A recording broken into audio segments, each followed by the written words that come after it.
So welcome everyone, and hello and thank you very much for joining us for today's webinar, which Alex and I will be discussing profit and purpose, and hopefully from a very practical perspective, because we'll be drawing on the insights from our engagement with businesses. My name is Dee Corrigan, and I've held the role here at Blueprint as Head of Corporate Engagement for about 2 years now, just over 2 years. And that means that I work closely with companies that we support on a journey to becoming purpose-led, as well as shaping and helping to shape the future direction of our work more broadly at Blueprint. I'm absolutely delighted to have Alex Edmans join us today. Alex is Professor of Finance at London Business School and is also Academic Director of the Centre for Corporate Governance. And he's recently not just read, he also wrote this book, Grow the Pie. And I know quite a number of people on the webinar today have been reading this. Alex has a long time been a friend of Blueprint, well before I joined. And in fact, we at Blueprint collaborated with Alex and others in jointly convening a conference for academics back in 2016 on purpose-led business. And we're pleased to be able to share how our work intersects here for you this afternoon. So a little bit of housekeeping before we launch into the conversation. Today's webinar will be recorded and it will be shared with you after the event. We're planning to open up for discussion and audience questions at around 17:40, all going well. And if you'd like to ask a question, please submit your question via the comments box during the discussion. Unfortunately, we'll only be able to call on a few of you, but when I do, the team helping me today, Sula and Amelia, will unmute you and you'll be able to ask your question live. So with that, Alex, thanks again for joining us. And I thought we could start with maybe having you frame the key messages and give an overview of your pie economics and Grow the Pie book. Great, thanks. And before I do that, let me just thank Blueprint and thank you everybody for attending. It's great to have the opportunity to share some ideas and also learn from a lot of people in the questions. It's great to see a lot of leaders in implementing purposeful business on this webinar. So what is the idea of what I call pie economics? So we often think that the value that a company creates is given by a pie, and that pie is fixed. And so if you're the leader of a business and you want to maximize profit, the way you have to do that is to reduce the slices given to other people, right? So what goes to investors is what doesn't go to stakeholders. So the way to increase profits to investors is by reducing stakeholder slice. And that could be in many forms. So that could be paying wages, which are as little as possible. That could be paying as little tax as possible, or maybe charging high prices. So Martin Shkreli of Turing Pharmaceuticals, he famously bought some drugs and hiked the prices by 55 times. But the whole idea of pie economics is that the pie is not fixed, it can be grown. And so when we are investing in stakeholders, for example, treating workers better, investing in their skills development and training and so on, this doesn't just give profits away. It makes workers more productive and more motivated. It grows the pie, and then ultimately investors become better off. So this is why I, as a hard-hearted professor of finance, am interested in responsibility. So you might think it's normally professors of business ethics highlighting the moral case for purposeful business. And while the moral case is important, what I try and highlight is the business case for purposeful business, is that when a company is investing in stakeholders, it's not giving up part of the pie to them, it's expanding the pie, and then ultimately investors can become better off so that the company is more profitable in the long term. Thank you, Alex. I love that, the hard-hearted finance professor. One of the things in your book that you draw a distinction, which I think is really interesting, is between the growing the pie and the difference with enlightened shareholder capitalism. Can you outline what this distinction is for you and why you think it's important in practice to have that distinction? Yeah, absolutely. So let's start with enlightened shareholder value. So nowadays, shareholder value is a dirty word. So to be accepted into polite society, often you think, well, I need to criticize shareholder value and explain why this is back in the dark ages. But actually, shareholder value has a lot going for it. And while that might seem heretical, let me justify what I just said. Shareholder value is an inherently long-term concept. Right, we learn in Finance 101 that shareholder value is the present value of all future cash flows of a company from now until the end of time. And that is not just something in a finance textbook. We look at some of the most valuable companies today, such as Tesla and the tech companies, they are valued based on their long-term profits. And I think this is important because when we think about Milton Friedman's idea of the social responsibility of business to be to increase profits, it's actually much more nuanced than one might think. So why he argued it was fine for companies to focus on profits is as long as you define those profits as long-term profits, a company will still treat their workers well, will not pollute the environment, and will invest in customer loyalty and so on, because those things are good in the long term. So if I am to argue for something different than just long-term shareholder value, I need to explain why just focusing on that is not going to be adequate. And so what is then the difference between that and pie economics? The difference, I think, is one of them is instrumental and the other is intrinsic. So let's give an example. Instrumental means that if we are going to make a decision, we're going to try to calculate its impact on shareholder value. So if a company thinks about, do I build a new factory? We think about, well, how many new widgets will the factory make? How much we can sell them before? And that makes sense for building a new factory. But for many decisions which matter in 2021, which are about stakeholders, we can't do that calculation. So if I was to think about, do I give my employees more parental leave? Can I calculate how much more motivated they'll be and how much more productive they'll be? It's impossible to do that. So if we started with the idea of having this instrumental approach, do things to stakeholders in order to get profit in the long term, that won't work for many important decisions. So the whole idea of pie economics or purposeful business is we're going to do things for intrinsic reasons because it's the right thing to do. So I'm going to treat my workers well. I'm going to give them better pay than I can get away with. I can give them more parental leave than the statutory minimum, just because I care about them as humans. And then what the evidence suggests is actually in the long term, the company might actually become more profitable. So this is why I talk about a business case, not just a moral case. By removing the need to justify everything with a financial calculation, this gives the company freedom to take long-term investments that it wouldn't have done otherwise and ultimately become profitable for the company in the long term. Yeah, and I think it's really important to understand that motivation from the outset as well, and have a consistent opinion on what that motivation is within the organization, in particular at senior leadership levels.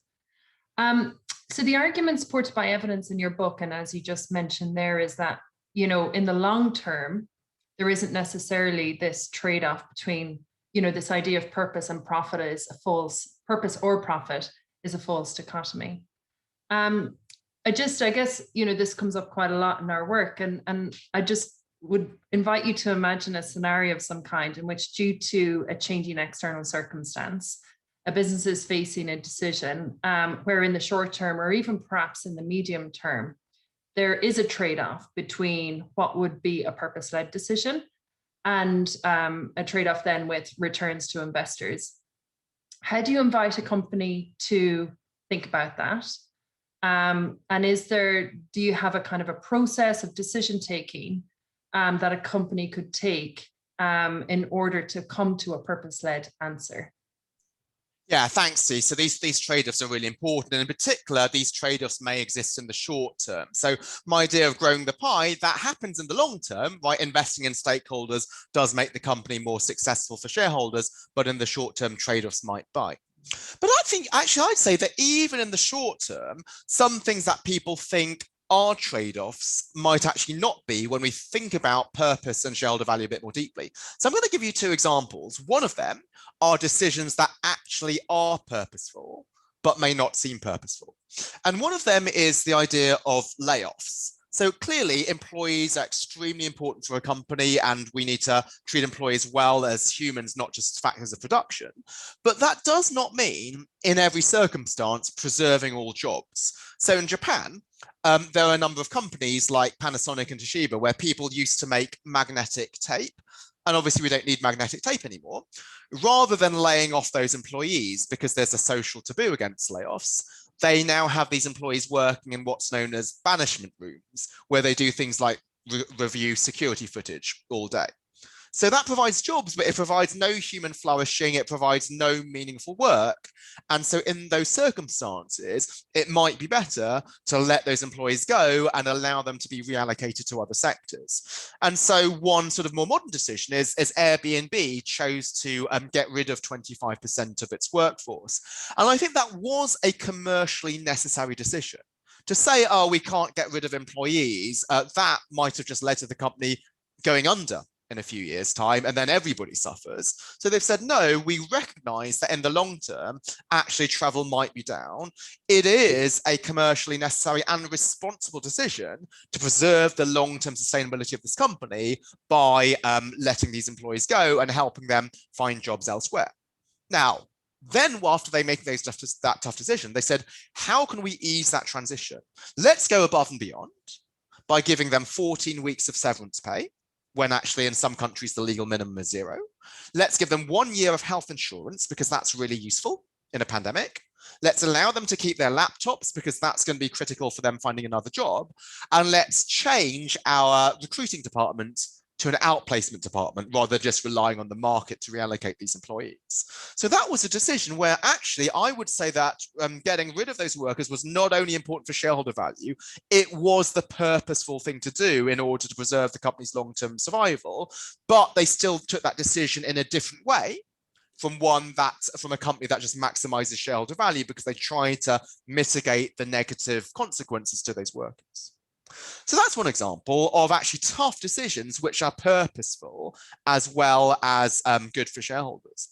And now let me give you a decision on the other side, which seems to be bad for shareholders, but actually is not.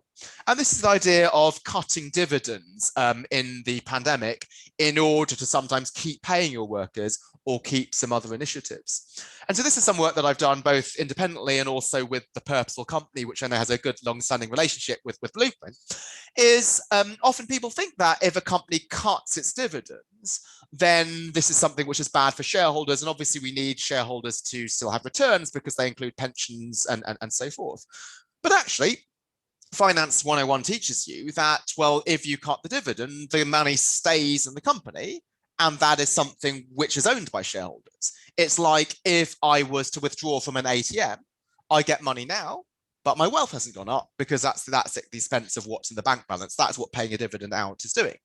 And actually, there are many cases in which if a company doesn't pay the dividend, it reinvests it within the company, for example, to keep paying its employees, to keep this long-term human capital relationship.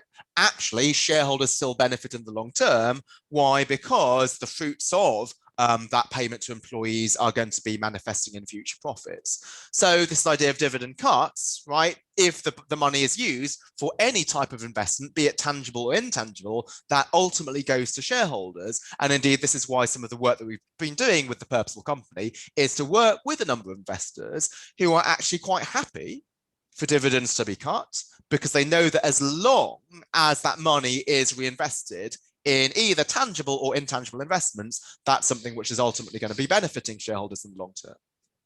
And I think it'll be really important evidence and research as well as that comes through, as I think we'll learn a lot through this pandemic.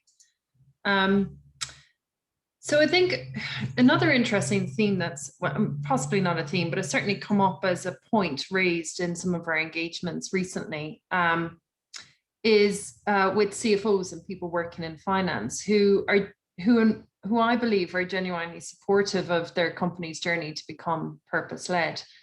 But I guess by the very nature of working in finance might be seen as I think you mentioned hard-hearted earlier.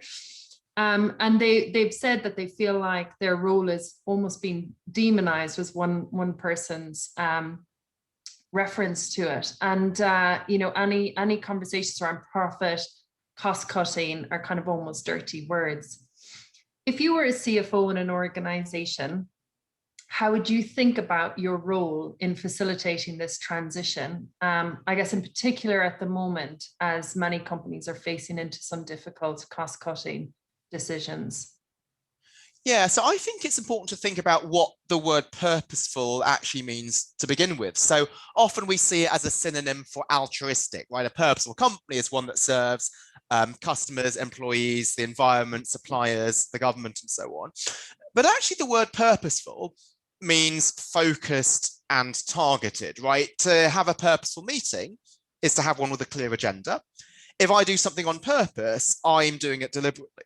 So a purposeful company doesn't need to solve all of the world's problems. It instead should focus on the specific issues, the specific social issues that it can move the needle on most because it has comparative advantage in solving them and also are material to its long-term success. And indeed, the research on the link between purpose and shareholder returns doesn't actually show that every single purpose dimension pays off. Instead, the more material ones are the ones that are linked to long-term shareholder returns. So what that means is that with a CFO who wants to run her company in a purposeful way, that does allow her to make trade-offs and to make certain cuts, right? A purposeful company knows what are the initiatives that it can really move the needle on, and what are the other things that it might want to scale back on because it doesn't have expertise. So just to give a practical example, one thing Vodafone did, which I think was fantastic, was launch M-Pesa, this mobile money service in Kenya, which lifted 200,000 Kenyan households out of poverty within the first 7 years. Many of them were headed up by women. Why did it do that? Because its expertise is in telecoms, and it used that to launch mobile money. Now, contrast that with if instead Vodafone was to give a lot of money to charity, maybe they don't have expertise in doing that, because why is it they who knows which of the charities are most worthy? Their expertise is in telecoms rather than choosing charitable donations. If you, Dee, and I were shareholders of Vodafone, it might be better for Vodafone to pay us higher dividends and we choose which charities support, because that's a personal thing. So I think a purposeful CFO knows what are the things to do and to focus on, and what are the other things to scale back. Just to end, because you mentioned the point of cost cutting, again, I wouldn't see cost cutting as a dirty word, depending on how this is done. Right, what purpose often involves is achieving certain outcomes with minimum use of resources, right? We live in a resource constrained world, and there are planetary boundaries in terms of what we can do. And if this indeed sometimes involves using more productive ways of producing with fewer inputs, that's something which is positive. Sometimes those inputs might be people. And if what you're doing is going to reduce headcount, first thing that you might want to do is to find other uses of those people within the organization. The second is, if indeed those people might have futures outside the organization, try to do all you can to ease the reallocation, as we're doing with Airbnb.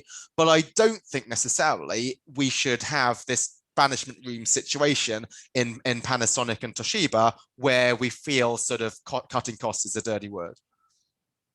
Yeah, great. Thank you. And I think that kind of leads us on nicely, and I'm kind of have an eye for some of the questions coming in here too, which leads us nicely, I think, to this question of measurement. How can we measure purpose? What are the KPIs? I have to say that's probably the most common, or at least one of the most common questions we get asked. And so I'm interested in your views on, I guess, one, why you think that this is such a common question in the first place. I mean, I can understand it, but I'm always amazed that it's number one or number two question asked.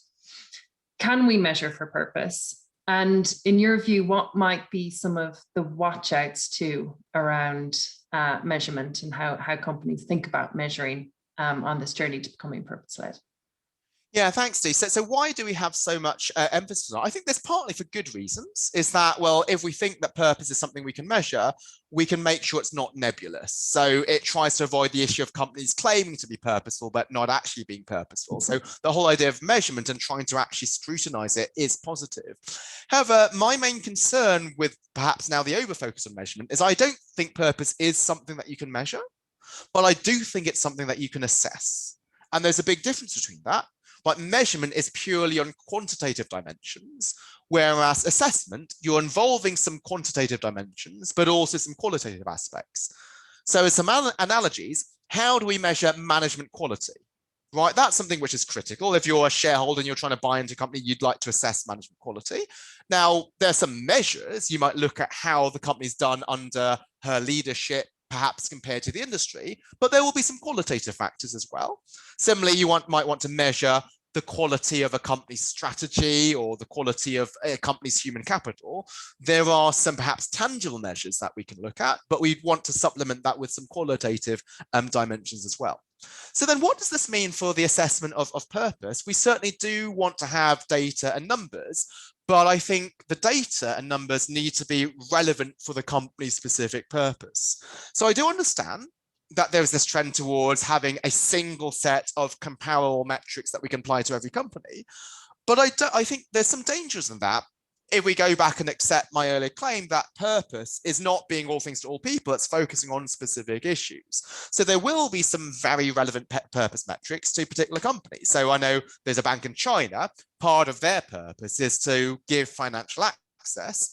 One thing that they will try to measure is the number of new business loans that it will give to small and medium-sized enterprises who had never received a business loan from any other bank before. Or you might be an agribusiness and you might try to measure the income uplift that you're giving to smallholder farmers. So I think whatever purpose that you have, to try to think about, well, what are the metrics that we're giving which are specific to the purpose? But also, in addition to the numbers, those actual measures, the narratives behind them. So why was it that we were able to achieve this improvement? One favorite phrase, well, one of my favorite phrases that I heard from your chair of trustees, Sue Garrard, is there's this danger of sometimes hit the target, miss the point. But we already see this with quarterly earnings, right? That is a comparable single measure, but you can hit that by cutting R&D and cutting wages. But that whole idea of short-termism and hitting targets, that can equally apply to purpose type metrics. So if we have a metric of, say, the number of new jobs created, we might create new jobs rather than improving the quality of existing jobs, for example, or something like the CEO to worker pay ratio, which might be a measure of equality. It might lead you to focusing on paying workers more, which is normally a good thing, but if it's at the expense of other types of reward, such as on-the-job training, flexi-time working policy, and so forth, and that's not necessarily a good thing. So we would like to think about the measures, but to accompany that with a narrative, how did you actually reach the target or fail to reach the target, rather than just did you or did you not? Yeah. I guess a concern is that as we move forward, hopefully from here with various organizations, that there's a kind of a tick box exercise that can happen with an over focus sometimes on measures and metrics. And I think that we just have to be mindful as we move forward. I think one of the phrases we often use is what counts is what gets counted, and what really counts can't be counted. And so it's just kind of understanding that both those statements are true. Yeah, data is useful, and clearly as a finance professor, I call myself not just hard-hearted, but nerdy. Like, I like data, but we also want to recognize the limitations of data. So one thing I often say is data should build the case for responsible investment, but data should not be the case. So if you're an investor thinking, do I want to invest in this company or not? Yeah, you would like to pay attention to the carbon emissions and the diversity in the workforce, and that's part of the case, but it's only building the case rather than the case entirely resting on those numbers. Okay. I might be stealing that phrase from you moving forward too. So just sticking with measures and metrics and assessment, if you were an executive in a company, what early indicators would you be looking for within the organization that would mark for you a real shift towards a purpose-led business, high-growing approach?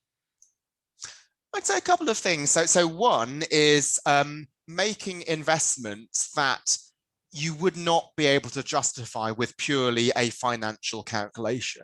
So that might involve, for the bank, giving loans to companies which might not have received a loan before because you might think, well, they're less credit worthy, or for Vodafone choosing to launch M-Pesa because at the time it chose to do that, its strategy was to expand in the West and win spectrum license auctions, right? If it wanted to make money, going into Kenya was not clearly the best way to do that.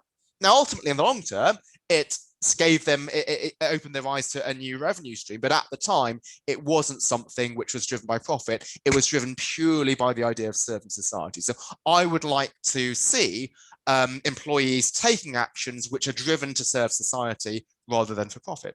And then on the flip side, I think purpose would also involve, and I think this is something that you wrote about on LinkedIn, knowing what not to do. So if purpose is to have any meaning, when the rubber hits the road, it involves doing something that you wouldn't do without your purpose. So when CVS renamed themselves CVS Health and then gave themselves a purpose statement of putting people on the path to better health, they didn't just have those nice statements. They said, well, let's now choose to stop selling cigarettes, even though they're a $2 billion revenue stream.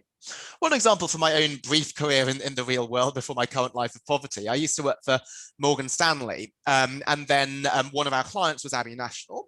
My boss at the time, William Chalmers, he's now the CFO of Lloyd's, he was a third-year executive director. So he was up for promotion to managing director. Now, if there was ever any time to be short-termist, it would be that year, because then he'd get his MD promotion. And Abbey National came to us and said, can you give a pitch as to why Morgan Stanley is the best company to help us sell Porterbrook, its train leasing company? And William said to them, don't hire us. Actually, don't hire anybody. Right now is not the right time to sell this business. You won't actually get a fair value for this. And Abbey National ended up taking that advice and not hiring anybody. Completely unexpectedly, 3 years later, Santander made the takeover bid for Abbey, and remembering how trustworthy William was, gave him the entire defense mandate. So that was something which was purely trustworthy in the client's interests. Like, if my purpose as an investment banker is not just to rise up the league tables, but to be a trusted advisor of the client, that trust must involve doing things which are going to cost me in the short term. Yes, in the long term, it benefited him, but he had no idea that there would be this takeover bid down the line. But I think, what business will you turn down? So when I was at Morgan Stanley, right, whenever you missed business, there was a committee which hauled you in front of the committee and you'd have to explain why you missed the business. But actually, why you take business, that shouldn't always be an automatic thing, because there might be some businesses with clients that we actually might not want to deal with because of reputational risk. And even if it is a client that you want to deal with, it might be to do something which is not in the interest of clients. So sometimes these mega mergers destroy a lot of value. So I think about, well, actually, there's sometimes you might want to turn down pieces of business. Yeah. I think this is a really interesting question for people working in the professional services industry in particular right now. You know, which clients to work for, and is it only based on reputation, or is it also around what they're seeking to achieve in the world through their purpose? So it's certainly an interesting one. I think one that will have further emphasis moving forward. So another aspect in your book that I was really interested in, because I think I was reading at the time when I was writing a blog and thinking a lot about strategy and how strategy in a purpose-led business might be developed slightly differently than in one that may not be purpose-led. And one of the things that you draw out is that purpose is both deliberate, so guided by executives, and also emergent insofar as it's shaped by colleagues. Can you talk me through why you think a balance between deliberate and emergent is important, and what you think needs to be done, or what needs to be different in terms of in practice so that that can be achieved? Yeah, so I think some traditional management books, and some probably by professors, so I'll point my finger at my own profession, has this idea of sort of the cult of the leader, where the leader decides the purpose of the organization and then asks the employees to embed that. But actually that's not the case. So there's many purposes that emerge. And I'm sorry for, again, using the Vodafone example, but I think it's useful for consistency. And I think it's a great example of this point, is that, again, at the time, the senior leaders of Vodafone were thinking, how do we expand in the West and win spectrum license auctions? But it did have this small unit who's had the flexibility to think about what are the other great things we can do with our technology. And they ran with it and they created M-Pesa. And that ended up being so powerful and so successful that it completely changed Vodafone's purpose. Its purpose statement today is to use our technology to enhance socio-economic progress. So that was something which was emergent, right? Rather than senior management sort of being able to disapprove it and say, no, this has got nothing to do with our current strategy, they let people run with this. And so this ended up shaping the purpose. So it's not just something imposed from top down, but it bubbles up from below. And so this is why I think it's both deliberate and emergent. And sorry then if I'm going to confuse you, emergent can itself be split into two things, which is what I'll call deliberate emergence and emergent emergence. So what do I mean by that? Deliberate emergence is that you can have deliberate ways in trying to get your employees involved. So there's many companies with formal employee suggestion programs. For example, New Belgium Brewing Company, it asks employees, well, how can they reduce their environmental footprint? And they came up with some ideas which are now being put into practice. Some companies, I think Blueprints work with them, will have sessions where all the employees, or at least a large proportion of them, will get together and think about what the company's purpose is. So those are deliberate ways of trying to get purpose to be emergent. But emergent emergence will be examples like Vodafone, where if indeed there's an idea which succeeds, just let people run with it. Even for me at Morgan Stanley, which is, one might think, one of the most hierarchical organizations, and I started right at the bottom, you might think your job at the bottom is just to follow everybody's orders. But I remember my first 6-month evaluation, it said notably for a first-year analyst, Alex is somebody who's willing to share his own views, which is to be encouraged. And that said far more about the organization than it did about me, right? It said the organization wanted junior people to be able to push back and share their own ideas rather than just doing what the boss told them. And so I think that's another way of trying to encourage emergent emergence in addition to the deliberate ones of formal employee suggestion programs. Yeah, great.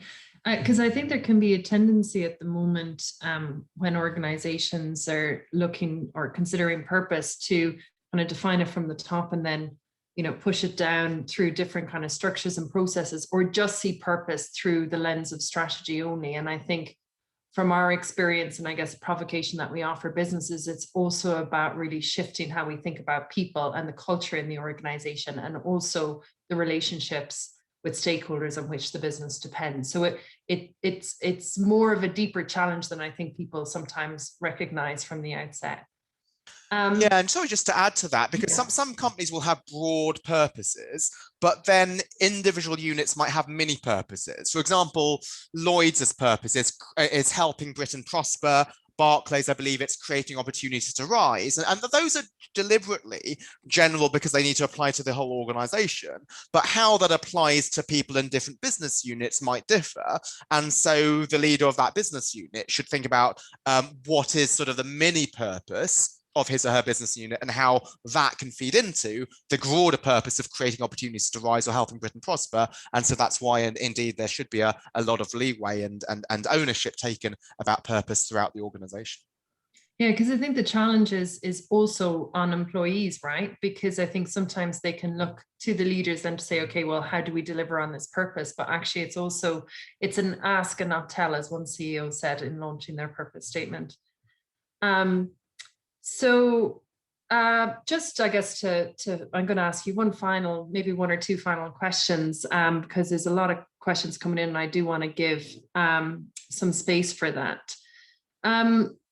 So your book is only out, I don't even think it's out a year. I can't remember what date it was launched on. But it's probably an understatement to say that a lot has changed in the world since you've launched your book. What has given you hope in the last year and the changes that you're seeing? What has surprised you? And finally, what gives you cause for concern? I think what's really given me a lot of hope is how purpose remains at the forefront of many companies' mind, even in a pandemic. So people might have thought, oh, in a pandemic, companies should just focus on survival and purpose is just a luxury. But I don't think that's been the case. And I think part of this is the recognition that purpose involves actively creating value rather than redistributing it through sort of throwing money at a problem. So if we think about purpose as sort of giving money, donating to charity and so on, that is difficult for companies right now in the pandemic, but there might be certain things that companies can do which actually cost quite little, but just require the mindset of creating value for society, just like Vodafone and M-Pesa. So one example is Mercedes, right? Their expertise is precision engineering. And they normally use that for, let's say, Formula One engines, which is not really helpful right now, but they're now using this to make CPAP breathing machines, which are a less invasive alternative to ventilators. So I think if a purposeful leader asks yourself the question, what is in my hand? Like, what are the resources and what's the expertise that my company has? And how can I use them to serve wider society? I think that's what purpose is truly about, using your resources and expertise to solve social problems rather than just using money. And that's empowering because it means that small companies can be purposeful, even though they might not be flush with cash. And large companies can be purposeful even in crisis times like that. And hopefully, once the pandemic ends, people will still have this attitude of purpose as being about positively creating value, not necessarily making financial sacrifices.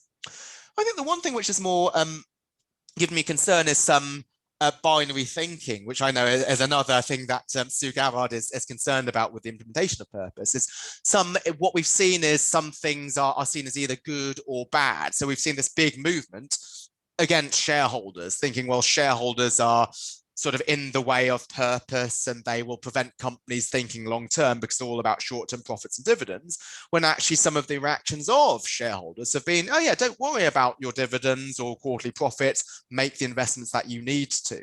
So there are some investors who are not purposeful and are short-termists, but to tar all of the investors with the same brush and say, let's have some regulation now to prevent or reduce shareholder engagement, let's try to redefine directors' duties away from shareholders, I don't think that's as helpful. Indeed, I know Blueprint has worked again with the Purposeful Company to encourage the right kind of shareholder engagement. Another type of sort of binary thinking is some people argue, well, purpose always pays off. So they'll be looking at, and they're saying the evidence shows that purpose is unambiguously good, when actually it doesn't show that. We need to have this materiality aspect. And that's important because then it goes and maps to the question that you had about the CFO earlier. If the CFO knows actually to be purposeful, I don't need to do everything and try to solve all of the company's problems and contribute to all 17 SDGs, but to focus on the ones that I can move the needle most in, then they are actually going to be putting purpose into practice in a much more sustainable way. Yeah, great. And just picking up on one thing you said there about how companies have been, in some cases, companies have been leading with their purpose. I think even companies that we've worked with in terms of developing the understanding of what it means to be purpose-led, even though they hadn't moved towards an articulation or clear articulation, I think that grounding in terms of understanding what it means and serving society, I think helped them, and at least what we heard back was helped them to make decisions quicker because there was an understanding at a senior leadership level, which meant that in making those decisions, they had that framing.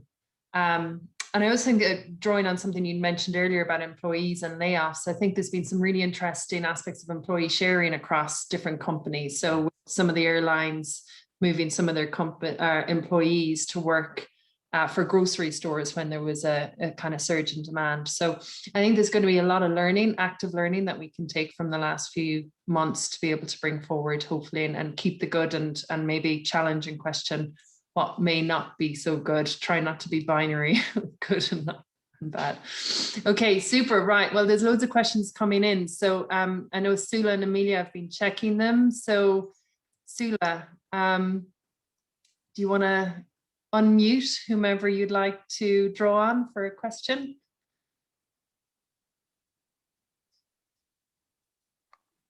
Okay, so we've got Christine.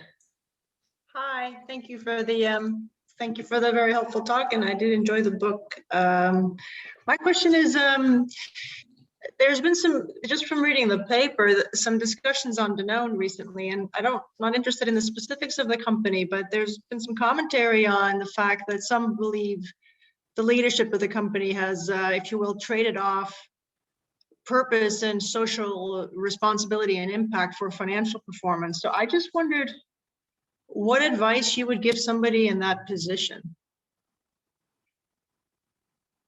as in give advice. So Danone, so I understand. So they became an entreprise à mission last year when they became, I think, the first French company to do that.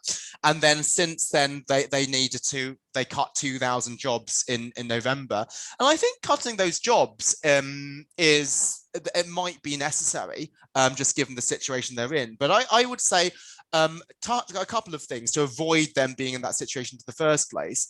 Maybe my first comment will be a little bit unfair, and maybe people might disagree with this. I felt that Danone sort of trumpeted its purpose aspect really, really strongly. There are lots of companies which are truly purposeful, but might not trumpet as much. They'll just quietly create value for society. I remember they said, oh, my goal as a CEO is not to make profit. And then he was heralded on LinkedIn and Twitter as being this revolutionary CEO. But by putting himself on such a pedestal and saying, like, we are the first entreprise à mission, we're about serving wider society, then when you do need to take tough decisions, like cutting 2,000 jobs, even if that tough decision is important for the company's long-term survival and the survival of its stakeholders, because they put themselves up on such a pedestal, then I think that makes it difficult. And then the second thing is to highlight the importance of profit to begin with, right? If you look at how Danone had done compared to its peers, so a lot of the peers had actually done well, as many food companies did in the pandemic. Maybe actually had Danone focused a bit more on profit rather than this sort of positive PR aspect, it might have more of a financial cushion and not need to make those cuts, which I don't think its peers had to do. So I'd say sort of those two things might have avoided being in this situation. Obviously, I don't know the specifics of it, and it might be easy for me as an outsider to criticize, but I think some of the problems might have been attenuated. Thank you, Alex. So we're going to draw on Mike roaming.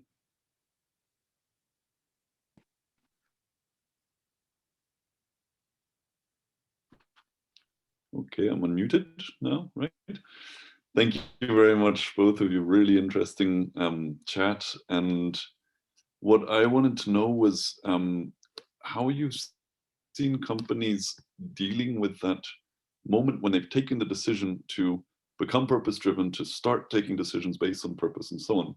And just those same old behaviors and habits that they've had for the last 20, 30 years working there, of taking decisions on financials, on the, those same old criteria, just keep coming back, even completely unconsciously. How have you seen people being able to address that and really move the culture of the organization, the processes towards being based in purpose at every level?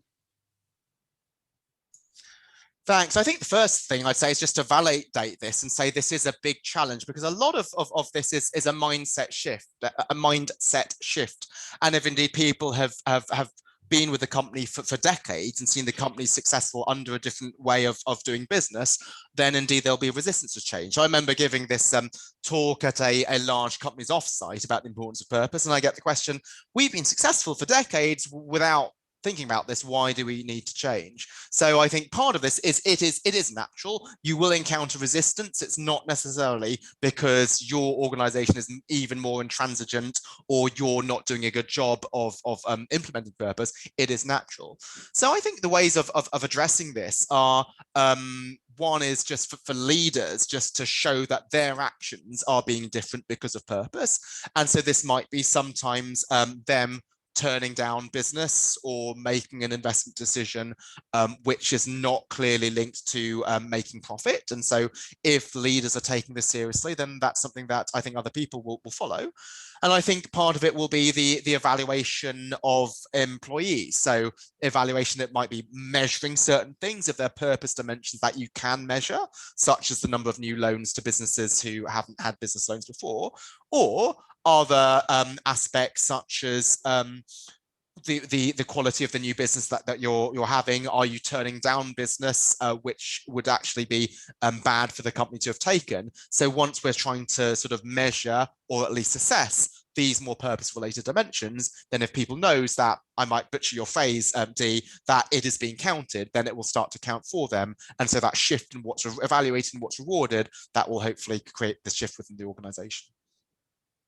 Great. And I mean, I can add a couple of things there too, because I think it's a really important question. I think it does require, I guess, maybe different types of decision-making capability. And a couple of things that we've seen as one, as Alex said, like for the leadership to make some big kind of impact choices and through good quality comms and narrative explain that. So there's an explanation around that and people feel that there's a commitment from the senior leadership. However, it can't just sit there. And I think there's also an element of just being patient with people as they start to understand this and they start to deal with the ambiguity of it. And of course, some of these decisions in a truly purpose-led make can't only just be made by the organization themselves. It is important to get out and explore and discuss and understand the purpose in the context of their stakeholders. So how the stakeholders also feed into that decision-making process. And I think it's just a little bit, we have to be a little bit at ease with some of the ambiguity that this can bring and not try to solve for everything together. One organization we're working with, they're just trying to do some simple things, like they have a drop-in clinic on a Friday in which people bring hard decisions that they're, well, some of them small, some of them big decisions, but things that they're really trying to understand. How would I make this decision in a purpose-led way? And through exploring that and being open about those decisions and working with colleagues that may have nothing to do with that decision, but they're building that capability and building that ease with that kind of ambiguity that sometimes the shift to becoming purpose-led can create. So I'm going to call on Ollie now. Hi, Ollie. Hey, how are you? Very good. So I know there's a couple of questions that you've been firing in the chat. So yeah, please fire away.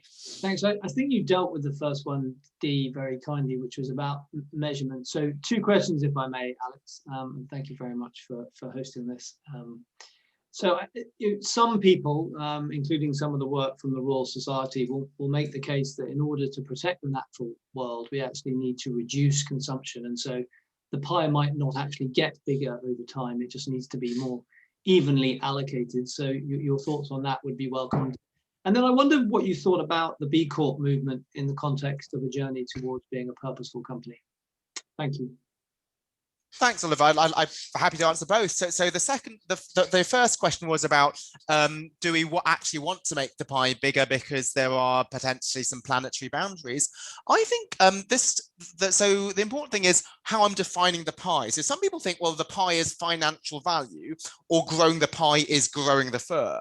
That is actually not what the pie is. The pie includes social value, which includes not only financial capital, but human capital and natural capital and so forth. So growing the pie can absolutely involve finding more environmentally friendly ways to produce, or some green forms of energy. So it's about creating social value, not creating wealth.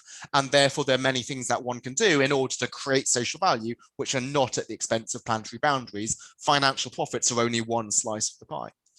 The second about the B Corp movement is, whenever we have these questions, like as sort of the academic, I like to say, well, what is the evidence? And I don't know of any evidence showing that B Corps perform better on either stakeholder or shareholder dimensions, nor do I know of evidence showing that they are worse. So I would say that this might be good for some companies if indeed it's a way of sort of committing to becoming purposeful and it's not something which had been ingrained in them previously. However, I sort of fear that some people see it as a panacea, and there are even some statements I've seen which says you are not truly purposeful unless you become an entreprise à mission or you become a B Corp, when actually there are many companies which will create lots of value for society anyway and don't necessarily need a certification. So while I'm not her biggest fan, Margaret Thatcher once said, if you need to tell yourself a lady, you probably aren't one. And there might indeed be companies which are able to be purposeful and would like to focus on delivering purpose rather than being certified for it. And so one danger is that it might be for some companies a distraction in that they're focusing too much on being certified for being purposeful rather than actually doing it. So it might work for some companies for creating a commitment, but I think if you're already along on the journey and you're getting there anyway without this external certification, maybe it's not so needed. Alex, I have a question, a kind of a build on the first one around how we think about the pie, not just in financial terms. And you discuss in your book this, value for society. Do you think that every dimension can be monetized or should be monetized? Like, I think there's something in the whole area around trying to measure for this, that there's a kind of a financialization of it as well happening to understand it. Yeah, just love your thoughts on that. Yeah, so I don't think it needs necessarily to be monetized. So value for society includes many things which are non-monetizable. So if we're able to produce more with a 30 rather than 35-hour work week, that grows the pie, because part of human welfare is indeed leisure time. So that's something that I think can be created if we have more efficient working techniques, which means that people don't have to work so hard. That grows the pie because that's social welfare, even if it's not monetized. Great, thank you. So just going to see who else have we got here. Tom Kendry.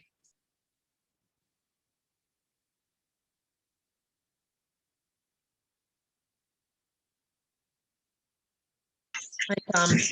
Yeah, hi. Thanks very much. Hi, Alex. Just finished your book. Enjoyed it very much indeed. Thank you. I was going to ask about the planetary boundaries, because with all the donuts and the pies, I just get very hungry. But you've answered that question already.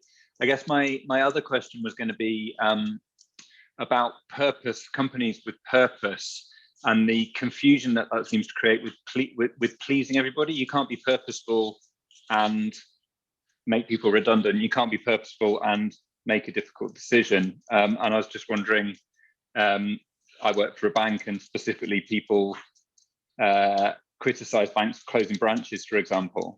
And I was just wondering, through the lens of something like economics, whether how you kind of deal with those sorts of criticisms of purpose about trying to please all stakeholders rather than and still being able to make difficult decisions. Thanks very much, Tom. It's great to have the chance to interact with you. So I think it's the concept of opportunity cost is really important. Is that whenever a company makes an investment, right, that takes resources away which could do something else. So if a bank has a branch that is employing people, and it's employing some capital, and it might be that if you close that down, maybe those people could be redeployed elsewhere within the bank, or maybe those people might find other jobs elsewhere, and hopefully a purposeful company would help with that outplacement and reallocation. And that the same is true for financial capital. So I really like Dee's earlier question about trade-offs. And these trade-offs do exist. And given we live in a world with trade-offs, then in order to make certain investments, it might be that you can't take others. So I remember this phrase from this leadership expert, Craig Groeschel: to do things that no one else is doing, you have to not do things that everybody else is doing. So we do have certain things are finite, such as time and financial resources, and a purposeful leader needs to know where to put the resources most effectively. I think one nice analogy, which people do accept, I agree with you, Tom, sometimes people don't accept that companies shouldn't do everything, but one nice analogy which people do accept is a person's purpose, right? Somebody's purpose might be to be a doctor. It wouldn't be to be a doctor and a lawyer and a teacher and entrepreneur. You might focus on a couple of things. So just like a person's purpose needs to be focused and targeted, we should hopefully accept that also with companies. Thank you. And I guess one thing I think of as well is just being clear on the motivation. So I think sometimes there can be maybe a motivation or a hidden motivation there, that going on this purposeful journey is about either seeking praise, the kind of improving our reputation. So I think being really mindful of this kind of fear of criticism and seeking praise. And I think how that can, if you're clear on the motivation about, serving broader society, then maybe that can embolden us to make some of those difficult decisions. And it reminds me actually of a phrase from Abraham Lincoln: character is like a tree, reputation like a shadow. The shadow is what we think of it, the tree is the real thing. So I think we need to just keep focusing on the real thing. Easy for me to say, I appreciate. So we're just going to take one last question from Joe Alexander. And actually, as we're bringing Joe in, I just want to tell people, I think on March 31st, we're going to have another webinar, which will be a panel session, and Joe will be part of our panel, in which we'll be talking to people agitating for change internally in their organizations. And Joe has done an amazing job of that at BP. So Joe, your question. Oh, thank you, Dee. That's a lovely introduction, and thank you both to Dee and Alex for this really fascinating discussion. It's always great to hear Alex talk on Pieconomics. My questions are really around a just transition, which is really taking my attention at the moment. And my question is, what responsibility do you think energy companies like BP have for their employees, their existing kind of oil and gas employees, as they transition away from oil and gas towards renewable energy? And I suppose it's particularly on my mind because we have a huge amount of human capital in the oil and gas part of our organization, which we've said that we will shrink oil and gas by 40% by 2030. So we have made a statement about what we're not going to do. But you know, what do we do? I mean, I really value those people and the skills that they bring, and what's your opinion about how we should approach that challenge? Sure, thanks, Joe. And before I answer, I just want to say thank you so much to everybody else's questions. Well, I would love to answer all of them, but sadly we don't have time. So if there's a question that you pose which we don't have time to answer, please just drop me a note on LinkedIn. I'd be absolutely delighted to reply to any unanswered questions. So I think that this question of a just transition is really important. And I'm really glad you brought this up, because yes, the environment really, really matters for a energy company, but the environment is not the only stakeholder. Employees matter as well. And you do have some one-issue pressure groups which will say, oh, let's focus on doing everything we can to decarbonize. Even though I think climate change is really important, there are other stakeholders such as employees. So I'll say a couple of things. So number one of them is, I see any energy company as the collection of, say, some sort of fossil fuel assets with some great renewable energy development opportunities. And if there's a way of reallocating the people from one to the other internally, that is hugely positive. The second is that reallocation might not always be possible. It might be that you need to make people redundant, and Airbnb was an example. There are ways that we might be able to reduce that. So with Airbnb, I talked about the outplacement they're doing, but more generally, there might be other routes that can be taken. So Nokia in 2011 had to lay off 18,000 employees because it had difficulties in its mobile phone business. And so it launched a program called Bridge, which gave people 5 potential paths forward. Number one was a job within Nokia, which is similar to putting people in renewable energy. Another was another job outside Nokia through outplacement. But there's others which are starting a new business, taking business or trade courses, or building a new path such as volunteering. And all of those last 3 were funded by grants from Nokia. So it may well be that even if the place that the people are going is outside and it's not something which is immediately going into a new job, maybe they're starting their own business, it could be something that BP is able to invest in. And even though these investments will cost money, that amount of money is often actually pretty small compared to the restructuring budget. So the Bridge program for Nokia cost 50 million euros. Sounds a lot, but its restructuring budget was 1.35 billion euros. So it's actually quite small fry in terms of everything. Great, thank you. And appreciate that's a huge challenge for BP and for many other organizations as well. In particular, as there's kind of a quick shift in some areas. So thank you very much, Joe. And I'm sure we'll be also exploring that in our panel session on March 31st. And I just want to thank everyone. We're going to try and get a copy of all these questions. And so we'll be able to share those with you as well, Alex. And if there's some way in which maybe we could respond, whether it's through a blog or something, we'll have a think about that. But thank you. I mean, I'm amazed with the number of questions and the incredible insight even that you get from those questions as to where people are. So thank you everyone again, and there will be a recording, and we will send this recording to everyone who's registered. And finally, couldn't have done this without Alex, of course, so thank you very much, and we will continue to work together, and all the best, and have a lovely evening wherever you are. Really enjoyed it. Thanks so much, Dee and Blueprint, for partnering with me, and thank you to everybody for attending and for their great questions and engagement.